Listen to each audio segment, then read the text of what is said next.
Salut tout le monde, j'espère que vous allez bien. On se retrouve aujourd'hui pour relancer Critical Hit, après tant de mois d'absence, sur de nouvelles bases, parce que là pour le coup maintenant on intronise la version musicale, donc qui va parler de groupes de musique. Et bah sans plus tarder, on va y aller. Alors vu qu'en l'occurrence c'est plus ou moins un nouveau format, je vous propose qu'on se laisse porter par le flow et qu'on voit ensemble à quoi vont ressembler les prochaines critiques musicales. Et pour aujourd'hui, on va commencer donc avec du très lourd. J'ai préféré commencer avec quelque chose d'un petit peu punchy.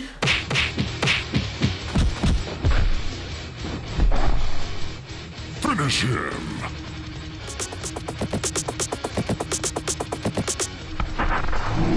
Fatality.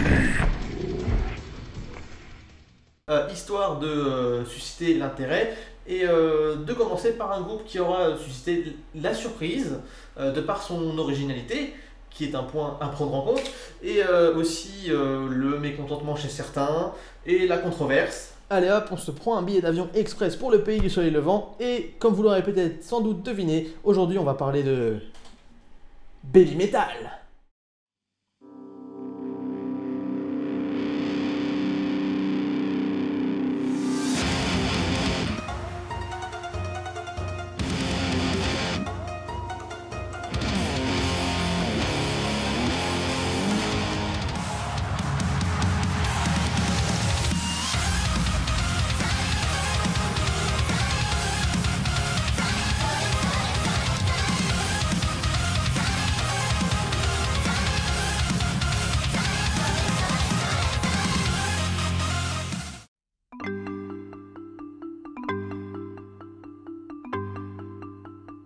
Bon, on va commencer ça d'une manière assez logique et vous faire voir le contexte global et du Japon au niveau de la musique du diable à ce moment-là. Nous sommes en 2010, c'était il y a encore pas si longtemps, à peine 6 ans en vrai. Et le monde du métal était comme à son habitude, avec un pied dans l'underground et l'autre dans l'envie d'être mis au grand jour. Il y a encore des punks, il y a encore des black métalleux, il y a encore Iron Maiden, et Axl Rose a abusé un petit peu trop de McDo et Taco Bell. Et le métal va du deathcore au true cult, sans passer par la case grindcore. Si vous venez de vous rendre compte que vous n'avez strictement rien compris aux termes que je viens d'utiliser, et que vous ne connaissez absolument rien de cette belle, grande et magnifique machine à boum boum et à poésie qu'est le métal, je vous propose d'aller voir ça. Pas de poster, hein. Ça devant.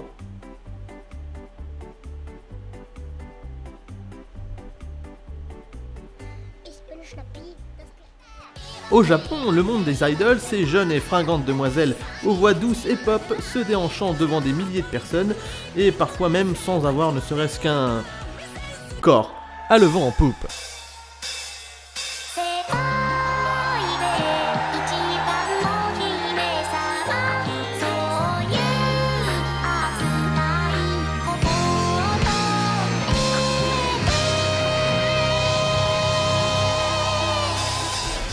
Le métal dans ce pays vit plutôt des beaux jours, on y trouve de tout et en quantité, même si malheureusement très peu de ces choses vont arriver jusqu'à nos oreilles françaises.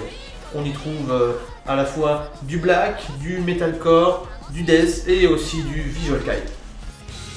Un style propre au Japon à l'esthétique proche du hair metal glam américain en passant par une esthétique très sombre et gothique pour certains et aux mélodies mêlées de rock et de metalcore.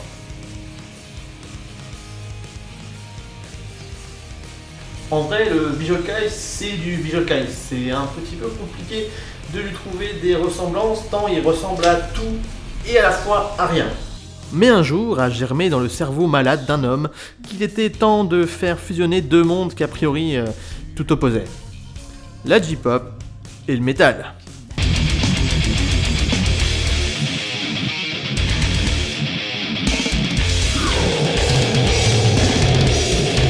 Baby Metal, c'est un véritable choc des continents, une véritable déflagration que personne n'attendait vraiment. Alors, trois gamines, désolé d'être réducteur, qui dansent et se trémoussent sur de la musique assez lourde en arrière-plan, qui va et vient entre les genres du métal, accompagné de zikos au talent absolument indéniable. Pour le coup, on peut dire qu'ils y vont fort. Su-metal, Noa metal et nu metal sont donc en fait trois jeunes filles, très jeunes, les deux plus jeunes avaient 12 ans et la plus grande 15 au début du groupe, faisaient en fait partie d'un groupe périscolaire appelé donc Sakura Gakuin qui était censé les préparer à devenir, surtout à rentrer dans l'univers magnifique des idoles japonaises. Se sont retrouvés dans un sous-groupe qui s'appelait en gros le Heavy Metal Club et qui les a quelque peu intronisés au monde du métal, vont devenir en gros les têtes d'affiche d'un groupe qui va mêler deux univers, qui sera géré en fait par Amuse Inc., une boîte qui est censée repérer des talents. Je dis bien tête d'affiche, car elles sont avant tout l'atout charme du groupe qui doit réunir deux fanbases très différentes, bien qu'il n'ait réellement de succès qu'avec l'une des deux. Les metalheads de tout poil et les fans de J-pop dégoulinants de sucre glace. Et derrière ces trois jeunes filles, des musiciens de la scène métal avec un talent de composition indéniable qui réalisent à la fois les musiques, les mélodies et les paroles. En bref, c'est un groupe bicéphale qui d'un côté mise tout sur le paraître et l'image. On peut par exemple penser aux gars déguisés en squelette pendant les concerts et même certains de leurs clips qui font du air guitare, de l'air basse et de l'air drums. Wouh, super. En gros qui servent à rien. Et de l'autre donc des musiciens absolument bourrés de talent qui donnent à la musique tout son aspect magique. Et c'est sans doute là que repose tout le problème. Mais on va voir ça dans un autre point de notre analyse. Did you assume my gender? Venons-en directement au fait. Baby Metal, c'est du kawaii metal. Did you just assume my gender? I am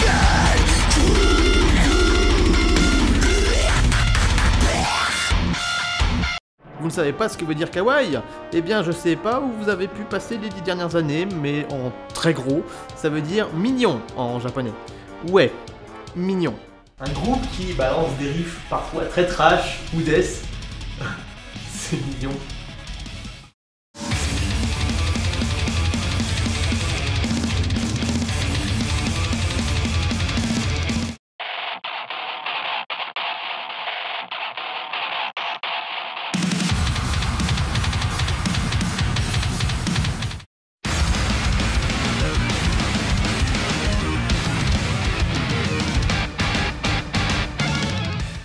L'appellation, vous l'aurez compris, fait davantage référence à l'antithèse entre les termes mignon et métal, proposant donc une réflexion sur est-ce que le métal et un son mignon, disons de la papa idol jolie et mineur, peuvent fusionner et donner quelque chose de bon.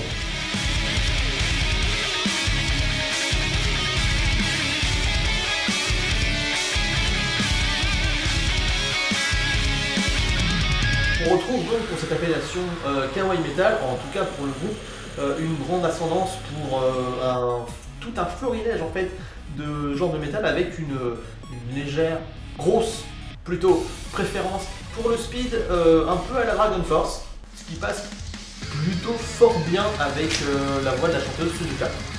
Du metalcore, du thrash, de l'électrocore, quelques touches hardcore par endroit, du speed metal, mais avant tout des mélanges, et encore des mélanges qui font du son de baby metal quelque chose d'unique et de jamais tenté. On retrouve également cette prépondérance toute nippone à pondre des sons qui pourraient tous prétendre à être un opening d'un animé.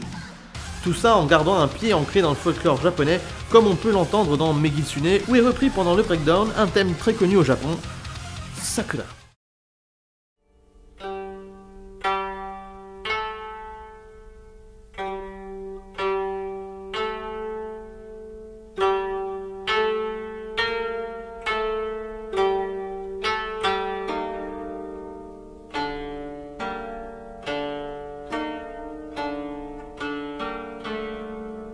Sauf que, je l'avoue de façon totalement pas objective, la version Megitsune a bien plus de gueule.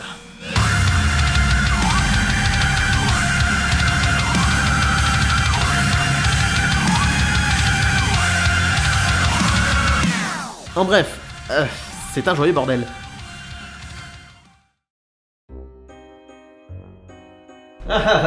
en seulement 2 albums, il y a déjà beaucoup trop de tubes. Alors pour commencer, on peut penser à Ducky Ducky Morning, qui est, on va dire, un résumé assez bref et concis de l'univers dans lequel baigne le groupe. Ijime, Dame, Zetai, c'est ça ? Dans le mauvais sens. Headbanger, oui, donc qui va vous apprendre à headbanger.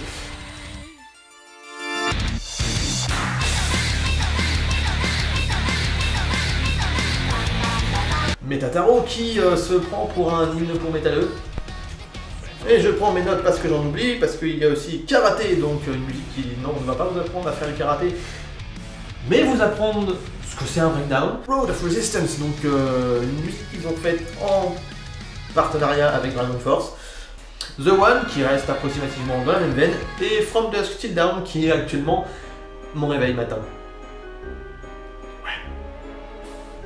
Donc 10 tubes pour 25 chansons, ça fait un sacré bon ratio.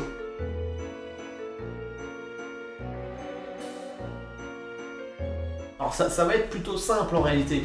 On va mettre d'abord tout devant évidemment Megitsune, ensuite Akatsuki, Road of Resistance, Karaté, en fait beaucoup de musiques qui sont sur le second album, mais pourtant ça reste quand même le premier qui a ma préférence, et étant donné que c'est le premier, et il a un espèce de charme qu'il n'y a pas dans le second.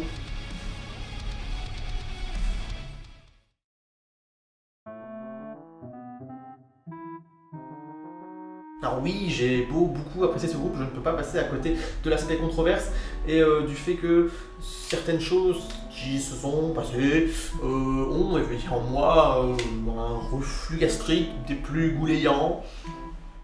Alors tout d'abord, faut bien comprendre que dans la façon qu'est réparti le métal dans le monde, il y a l'industrie titanesque des États-Unis qui a su s'implanter solidement en Europe au point d'occulter pas mal de formations européennes. Et ces dernières ont une visibilité aux USA sans pour autant détrôner les ricains. Alors le Japon et l'Asie en général, ils ont un petit peu cet état d'ovni musical quand ils arrivent à passer dans nos frontières.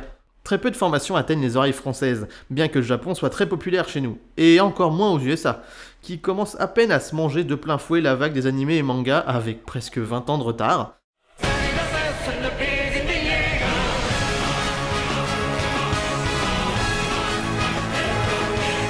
Ce qui est ironique, surtout en Europe, parce que certains groupes qui pourtant puisent leur origine ici, en France, ont une popularité là-bas, et pas ici. Au Japon, on la bouffe la musique. C'est assez impressionnant, surtout quand on découvre comment l'industrie musicale nippone est florissante. Le métal y est d'ailleurs bien mieux vu qu'en France, permettant à des groupes comme Baby Metal de jouer sur des scènes absolument immenses. Mais c'est de là aussi que viennent les premières critiques, car c'est un groupe qui fonctionne avant tout grâce à l'image. Le premier album a eu une promotion presque indécente et le groupe faisait des dates à tour de bras. Alors les États-Unis ont accueilli un peu avec méfiance ces bouffeurs de sushi qui sont venus en fait dans leur pays en touchant au sacro-saint métal. C'est à croire qu'ils croient avoir inventé le genre et avoir imposé un petit R en haut à droite du nom. Les réactions ont été vives et j'ai personnellement été surpris de voir plus de tolérance en Europe que je voyais comme le berceau de cette saloperie qu'on appelle le metalhead élitiste, réac et suprémaciste, qu'aux USA où les métalleux ont fait preuve d'une beaufrie des plus mal placés. Oui, 3 gamines se trémoussant sur du métal, c'est pas trop bien passé. L'accueil n'a évidemment pas été tout noir, faut pas déconner, il y a eu pas mal de retours positifs, et les Baby Metal ont fait un véritable carton partout où ils sont passés. Sauf en France, où on a osé leur refourguer une salle de merde. La locomotive. Quel pays de merde. Et donc dans ce groupe, qu'est-ce qui peut bien gêner ? Si l'on se penche sur le monde musical japonais, on ne peut que tomber sur l'énorme industrie des idols, des gamines qu'on met au devant de la scène, pour qui on forge une image qu'on conditionne à réaliser tout ce que le label demande. Alors on utilise un joli minois, souvent aussi un joli corps, pour attirer la jante masculine, se remplir les poches de fric. On crée aussi un espèce de culte de la personne autour de ces jeunes filles, en mettant en scène leur vie, leurs phrases, en faisant de leur vie une espèce de télé-réalité en fait quelque part. Et ces jeunes demoiselles deviennent malgré elles l'égérie d'une époque et aussi un fantasme dans un pays où les délires sexuels sont un peu, comment dire, particuliers. pour ne pas dire scabreux, n'est-ce pas? Et malheureusement, Baby Metal ne déroge pas à la règle. C'est certes un groupe complet, mais une distanciation est faite entre la partie musicien et la partie des 3 jeunes filles. Entre l'image et la musique, donc. Comme je vous l'ai dit plus tôt, le but était de faire fusionner l'univers de la J-pop à Idols avec le métal. Et c'est exactement ce qu'ils ont fait. On ne peut que se demander si Suzuka, Yui et Moa apprécient réellement ce qu'elles font et si elles ne subissent pas en gros des pressions de la part du label. Le Japon est un pays des extrêmes, où l'extrêmement bon côtoie l'extrêmement exécrable. Et Baby Metal ne déroge pas à la règle. Ensuite, on a aussi à prendre les puristes qui, décidément, ne sont capables que de faire du mal à la scène métal dans le monde. Ouais, Baby Metal, c'est pas du vrai métal. C'est pour les PD les fans du Japon. Ça fait pitié, c'est trop la honte et tout. Ce genre de conneries, nique sa mère. On va pas trop s'étaler dessus, les goûts et les couleurs. Mais tout de même, fermez tous bien vos gueules. Personne ne viendra vous faire chier si vous écoutez Anal Perturbator et Porn Brand à longueur de journée. C'est une réplique assez facile. Mais pour le coup, la facilité a du bon. Je suis pas sûr qu'on comprenne tout ce que tu dis.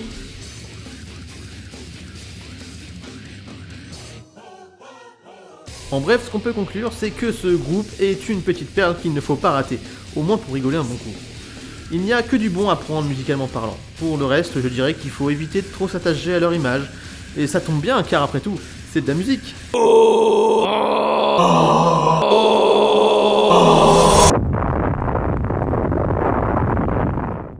Il faut aussi être capable de faire la part des choses, parce qu'à la base, ça a beau être un groupe d'idols, le fait qu'ils font des tournées dans le monde entier et qu'ils essayent de justement sortir de cette vision très nauséabonde du monde des idols, ne peut qu'augurer du meilleur.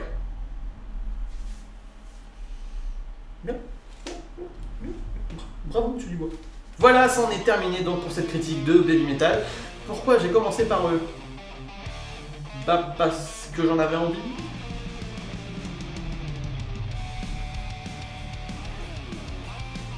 C'est aussi un petit peu une manœuvre stratégique, car je prends un sujet fort pour commencer, afin de susciter l'intérêt et de vous donner envie de poursuivre et de continuer à me regarder.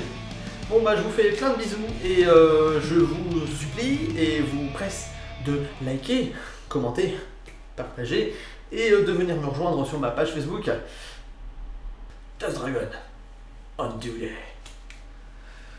Putain, ça pue de la chatte.